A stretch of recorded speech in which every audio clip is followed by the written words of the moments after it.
안녕하십니까 여러분, 강빈쌤입니다. 이번 시간에는 수열 중에서 첫 번째 나오는 수열인 등차 수열에 대해서 살펴보도록 할 텐데요. 등차 수열이 좀 많아요. 내용 자체가 많기 때문에 등차 수열의 일반항, 그 다음에 SN 합, 등차 수열의 합 SN, 그 다음에 세 번째 합 SN과 수열의 합 SN과 일반항 AN 사이의 관계, 이렇게 세 단원에 대해서 좀 살펴보는데, 그 중에서 이제 일반항에 대한 내용입니다. 여러분 굉장히 중요하거든요. 한번 같이 보도록 합시다. 첫 번째 뜻에 대해서 좀 살펴볼게요. 등차 수열의 뜻이 뭐냐면요, 등차 같다라는 거죠. 차이가 같은 수열의 등차 수열이랍니다. 그러니까 이렇게 적을 수 있겠죠. 앞뒤항의 차가 같은 수열을 등차 수열이라 하고요. 좀 이게 어색할 수 있으니까 제가 다른 표현으로 한 가지 더 말씀드리면, 일정한 수를 더하여서 만든 수열을 등차 수열이라고 합니다. 일정한 수를 더해서 만든 수열. 그러니까 항상 같은 수가 더해진다라는 거죠. 예를 보면서 일반항을 한번 유도해 볼게요. 수업 시간에 했지만 1, 3, 5, 7, 9 점점점 해볼게요. 그러면 여기서 얘는 등차 수열입니까? 등차 수열 맞습니까? 그렇죠. 등차 수열이 맞죠. 왜냐면 더하기 항상 같은 수가 더해지기 때문에, 그 일정한 수 2라는 수를 더해서 만든 수열이기 때문에 얘는 등차 수열이 맞죠. 그러면 그 일정한 수, 이 2를 어떻게 부르느냐, 뭐라고 부르느냐? 일정한 수는 뭐라고 부르냐면 공차라고 부릅니다. 공차 D라고 부릅니다. 공차 D. 제가 수업 시간에 공차는 그런 모션들을 했잖아요. 몸 개그를 좀 했다, 그죠? 그래서 이 일정한 수 2를 D라고 부릅니다. 공차 D. 그 다음에 얘를 뭐라고 부르냐면, 얘는 첫 번째 항이기 때문에 A1이라고 또 부르고, 워낙 얘는 많이 쓰는 A이기 때문에 A라고도 부릅니다. A라고도 불러도 그냥 초항이다. 걔는 첫째 항 혹은 초항이라고도 부릅니다. 아까 제가 잠깐 얘기했죠? 초항, 첫째 항. 그 다음에 얘는 A2, 두 번째 있으니까 A2 둘째 항이라고 부르고요. A3 셋째 항, A4 넷째 항, A5. 아래 첨자는 영어로 읽어도 상관없고 그냥 의사만 전달되면 되기 때문에, 이런 식으로 계속 이어질 때 우리는 여기서 뭘 알고 싶냐면, 일반항 A의 n번째 항이 어떤 항인지가 궁금해요. n번째 항이 어떤 항인지가 궁금하고, 얘를 구해보는 것을 목표로 하겠습니다. 자, 일단 한번 살펴볼게요. 1이라는 거는 A죠, 그죠? 첫 번째 항 A죠. 그 다음에 3이라는 게 뭐 더하기 뭔지 한번 생각해볼게요. 1 더하기 2잖아요. 얘는 어떻게 문자로 나타낼 수 있냐면 A 더하기 D로 나타낼 수 있겠죠. 3이라는 숫자는 1 더하기 2다. 괜찮습니까? 그 다음에 A3, 5라는 숫자는 여기에서 이걸 더한 거죠. 이렇게 더한 건데, 얘를 A랑 D로 나타내면 이렇게 나타낼 수 있습니다. 5라는 숫자는 1 더하기 2 더하기 2. 그러니까 1 더하기 D 더하기 D, A 더하기 D 더하기 D, A 더하기 2D, A 더하기 2D. A 더하기 2D 있다 아이가. A 더하기 2D. 얘는 어떻게 나타낼 수 있습니까? 7이라는 숫자는 1 더하기 2 더하기 2 더하기 2죠. 그래서 A 더하기 D 더하기 D 더하기 D죠. A 더하기 3D. 얘는 A 더하기 4D로 나타낼 수 있습니다. 그럼 규칙이 좀 보이지 않습니까? A는 항상 더해지고요. 두 번째 항일 때 1D, 세 번째 항일 때 2D, 네 번째 항일 때 3D, 다섯 번째 항일 때 4D니까 n번째 항은 하나 작은 A 더하기 n-1의 D겠네요. 그래서 일반항 AN 공식이 나왔습니다. AN은 A 더하기 n-1의 D고요. 얘를 실제로 구해보면 AN은 2n-1 이렇게 구할 수가 있겠네요. 2n-1. 여기까지 무슨 말인지 알겠습니까? 굉장히 중요한 내용이거든요. 그리고 일반항 공식은 무조건 기억하셔야 됩니다. 이거는 기억하셔야 되니까 알고 계시면 될 것 같고, 조금 해서 하겠습니다. 그 다음에 계속 설명을 드릴게요.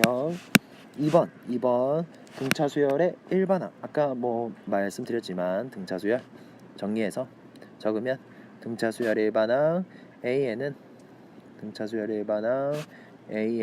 아까 어떻게 구한다고 했죠? A 더하기 n-1의 D입니다. 이건 꼭 기억을 해두시고요. 이건 꼭 기억을 해두십시오. 그리고 일반항의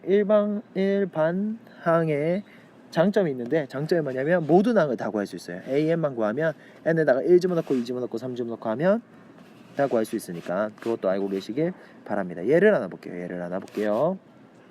첫 번째 항이 3이고 D가 4인 등차수열의 일반항 AN을 구하시오.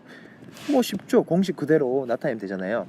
A랑 D 대신 요점 넣으면 되겠죠. N은 그대로 놔두고 그럼 일반항 AN은 3 더하기 n-1의 4다. 그럼 얘는 4n 4 플러스 3이니까 4n 1이다. 이렇게 나타내면 되겠네요. 일반항 구할 수 있겠습니까? 그런데 여기서 제가 조금 더 팁을 드릴게요. 여기서 제 수업 시간에도 얘기를 드렸었죠. 어떤 팁을 드릴 거냐면, 일반항에 대해서 제가 좀 파보겠습니다. 일반항 AN, 등차수열 일반항 AN에 대해서 좀 더 생각을 해볼게요. 얘는 봐보세요. AN을 전개하면 어떻게 됩니까? 얘는 항상 최고차항이 지금 1차인데 DN 됩니다. DN. 그러니까 얘를 1차 더하기 상수항으로 적는다면 DN 더하기 A-D 이렇게 되죠. 근데 A-D까지 외울 필요는 없고 그냥 얘는 머시기라고 기억을 하세요. 어떤 거. 그래서 일반항 AN은 항상 DN 플러스 머식입니다. DN 플러스 머식인데 얘의 특징 첫 번째, 이 등차수열의 일반항 AN은 항상 n에 대한 몇 차식이다? 1차식이다. n에 대한 1차식이다. 두 번째, 최고차 계수 항상 D다. 그리고 이제 어떤 다른 수가 있는 거예요. 최고차 계수는 항상 D고 다른 수가 있는 거고, 여기서 이제 일반항을 쉽게 구할 수 있는 거예요. 그럼 한번 구해봅시다. 연습을 한번 해보겠습니다. 일단 여기서 일반항 AN 뭐 공식으로 구했지만, 그렇게 말고 일반항 AN을 바로 구할 수 있다면 어떻게 구하면 되냐면, 항상 1차식이고 최고차항의 개수는 4여야 된다라는 소리입니다. 공차. 그래서 4n 플러스 머시기 이렇게 계산을 하는 건데, 첫 번째 항이 3이 나와야 되죠. n에다가 1을 넣었을 때 3이 나와야 되죠. 그 말은 무슨 말이냐면 n에다가 1을 넣었을 때 A1은 4 더하기 세모. 결국 얘는 생각 안 한다는 소리잖아요. n은 4 더하기 세모 3이 나와야 되죠. 따라서 세모는 마이너스 1이죠. 그래서 일반항 A는 어떻게 구할 수 있습니까? 4n 마이너스 1. 이거는 이제 암산으로 구할 수 있다 라는 겁니다. 요까지 좀 알고 계시면 좋을 것 같아요. 네, 다음 설명으로 넘어가도록 하겠습니다. 자, 그럼 세 번째 등차중항입니다. 세 번째 등차중항입니다. 등차중항이 뭐냐면 등차수열의 특징인데요. A, B, C가 차례대로 등차수열을 이루잖아요. 그럼 이 중간에 있는 B를 양쪽에 이 A, C의 등차중항이라고 합니다. 중간에 있는 B가 등차중항인 거예요. 근데 어떤 특징이 있냐면, 등차수열의 특징, 등차중항인데 항상 A, B, C가 등차수열은 어떤 성질이 있냐면, 중간에 거의 2배는 양쪽의 합과 같아요. 따라서 뭐 B는 이렇게도 나타낼 수 있겠지만, 뭐 이렇게 공식을 굳이 외우지 마시고 그냥 등차중항은 중간에 거의 중간에 거의 2배는 양쪽의 합과 같다, 이렇게 기억을 하십시오. 예를 들어서 1, 3, 5, 7, 9는 등차수열입니까? 그렇죠? 1, 3, 5 그러면 등차수열이겠네요. 중간에 거의 2배 6은 양쪽의 합과 같다. 그죠? 5, 7, 9도 등차수열이겠네요.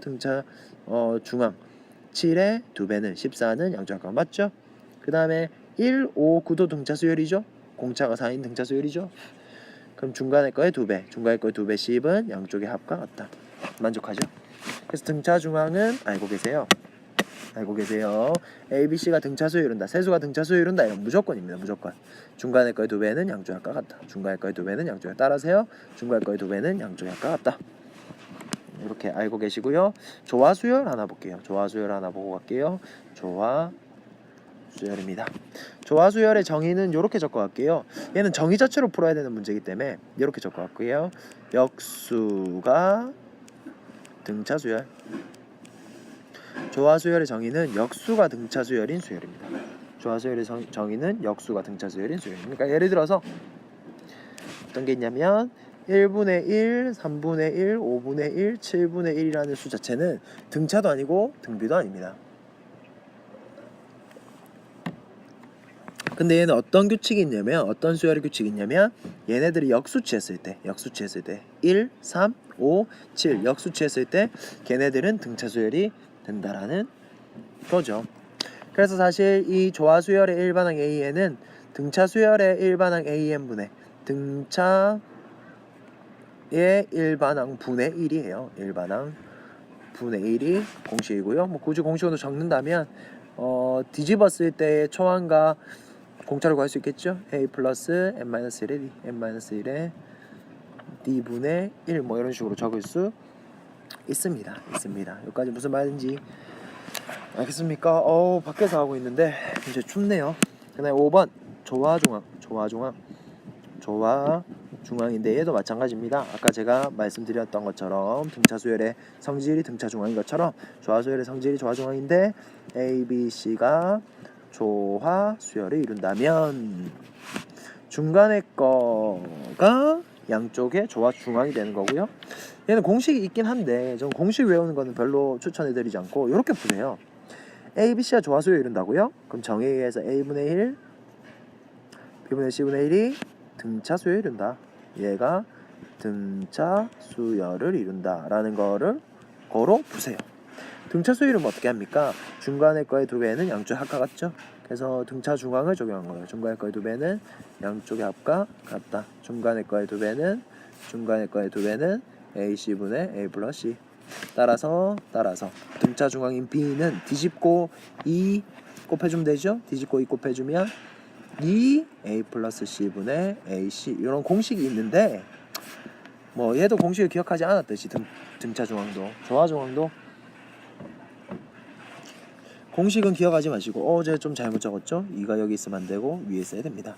공식은 제발 좀 기억하지 마시고 그냥 문제 속에서 풀어주시면 제일 좋을 것 같아요. 그렇게 조금 해주십시오. 넘어가도록 하겠습니다. 자, 문제 한번 풀어봅시다. 등차 수열인 것을 찾고 공차를 얘기하시오. 등차 수열입니까? 그렇죠. 공차 D는 1입니다. 등차 수열입니까? 아니요. 얘는 6 더하고 얘는 얼마 더했습니까? 18이나 더했죠. 그렇죠? 등차 수열이 아니고 등비 수열이 됩니다. 얘는 등차 수열이 아니고요. 3번 등차 수열입니까? 그렇죠. 마이너스 3 등차 수열로 보이네요. 공차 D는 마이너스 3이고 얘는 등차 수열이 아니죠. 등차 수열이 아니고 등비 수열도 아니네요. 그럼 무슨 수열일까요? 그렇죠. 얘는 역수가 등차 수열이니까 조화 수열이 됩니다. 함수열의 일반항 AN과 파랑을 구하시오. 일반항 구하는 거 아까 했었죠. AN은 A 더하기 n-1에 D 공식에다 집어넣어도 되고요. 그냥 AN은 dn 플러스 머시기를 한 다음에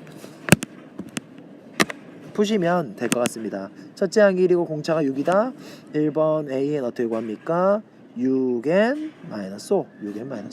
파랑은 A에다 8, N에다 8 집어넣으면 되죠. 6n 마이너스 48 마이너스 5는 43 이렇게 구하시면 될 것 같습니다. 4번 볼게요. 4번 A가 3이고 D가 마이너스 3이네요. 그럼 AN은 마이너스 3n 플러스 6이 되겠네요.